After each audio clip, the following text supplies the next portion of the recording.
Hello guys, কি অবস্থা সবার? আশা করি সবাই অনেক বেশি ভালো আছো। গাইস, আমি ChatGPT-কে জিজ্ঞেস করলাম যে, আমার বন্ধু মেয়ে মানুষের প্রতি খুবই আসক্ত এবং মেয়ে মানুষ দেখলেই সে শুধু ছটফট করে। তাকে উপদেশমূলক কিছু কথা বলো।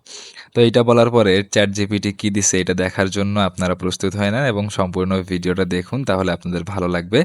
আর আপনাদের এরকম লুচ্চা বন্ধু বা মেয়েদের প্রতি বেশি আসক্ত বন্ধুকে অবশ্যই ভিডিওটা শেয়ার করবেন এবং কমেন্টে মেনশন করতে পারেন। তো ChatGPT যেটা লিখছে সেটা এখন আমি পড়ব।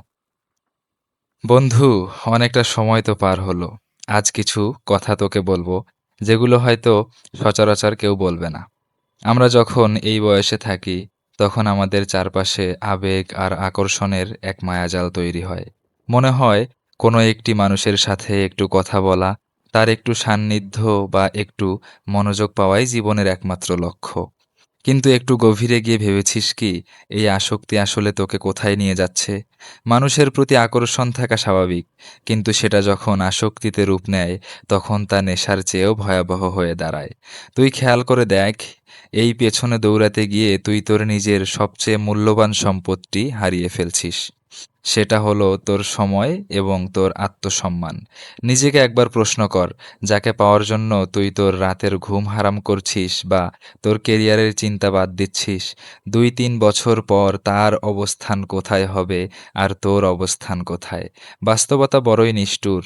একদিন যখন দেখবি তোর হাতে কোনো কেরিয়ার নেই, পকেটে টাকা নেই এবং সামাজিকভাবে তুই প্রতিষ্ঠিত হতে পারিসনি, তখন এই জীবনকে তথাকথিত আসক্তি বা ভালোবাসা তোকে একবেলা খাবারও জোগাবে না।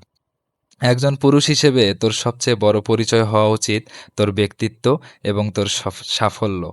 যখন তোর নিজের একটা শক্ত ভিত্তি থাকবে, তখন সমাজ তোকে সম্মান করবে। আর যদি তুই শুধু এই আসক্তির পেছনে ছুটে সময় নষ্ট করিস, তবে দিন শেষে তুই কেবল একজন পরাজিত মানুষ হিসেবে নিজেকে আবিষ্কার করবি। মনে রাখিস, মেধা আর সময় এই দুটো জিনিস একবার চলে গেলে আর ফিরে আসে না।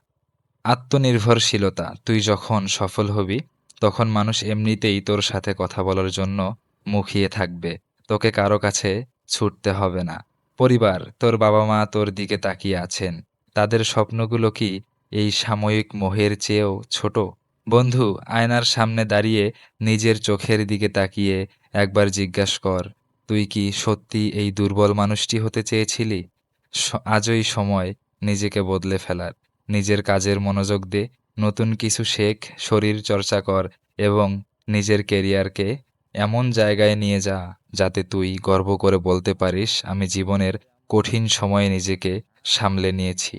আসক্তি তোকে বন্দী করে আর আত্মবিশ্বাস তোকে স্বাধীন করে। তুই কোনটি বেছে নিবি সেটা সম্পূর্ণ তোর ওপর। এখনো সময় আছে, ঘুরে দাঁড়া, আমরা সবাই তোর পাশে আছি। তো গাইজ, এই ছিল আজকের ভিডিও। আশা করি ভিডিওটা তোমাদের কাছে ভালো লাগছে। যদি ভালো লাগে তাহলে কি করতে হবে তোমরা তো জানোই। আর আজকের মতো এখানেই বিদায় নিব। তোমাদের এরকম বন্ধুকে তোমরা ভিডিওটা অবশ্যই শেয়ার করে দিতে পারো। তো ওকে, আল্লাহ হাফেজ।